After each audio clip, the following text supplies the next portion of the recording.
мақомоти Тоҷикистон расман эътироф карданд, ки ҳолатҳои нави сироятёбии сокинон ба COVID-19 дар кишвар сабт шудааст. Ситоди муқобила бо коронавирус бегоҳи 21 июн бо нашри ин хабар аз сокинон даъват кард, ки қоидаҳои бедоштиро риоя кунанд.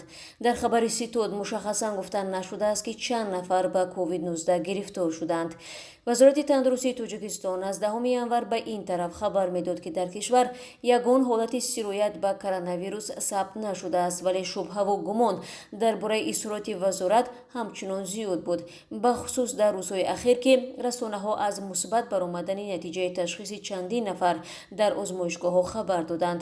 масъулини вазорати тандурустӣ гирифтории сокинон ба COVID-19-ро рад мекарданд.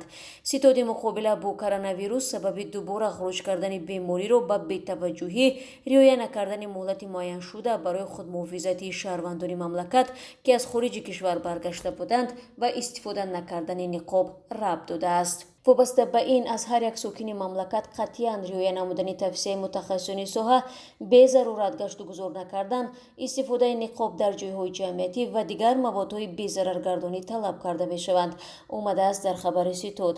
ҳанӯз маълум нест, ки мақомоти Тоҷикистон дар пайи хуруҷи дубораи беморӣ чӣ маҳдудиятҳоеро ҷорӣ мекунанд. дар хабари Ситоди муқобила бо COVID-19 дар ин бора мушаххасан чизе гуфта нашудааст. Ситод, ки раҳбараш нахуст вазир Қоҳир Расулзода аст, ба он таъкид кардааст, ки риояи қоидаҳои бедоштӣ дар вазорати идораҳо ва тӯю маъракаҳо пурзур карда мешавад. рӯзи 12 май Радиои Озодӣ ва хабаргузории Азия Плюс дар гузоришҳои алоҳида аз гирифтории чанд нафар ба COVID-19 хабар доданд. як сокини Душанбе бо ирсоли натиҷаи ташхис ба Радиои Озодӣ гуфта буд, ки тести падару модараш дар яке аз ташхисгоҳҳои хусусии пойтахт мусбат баромадааст.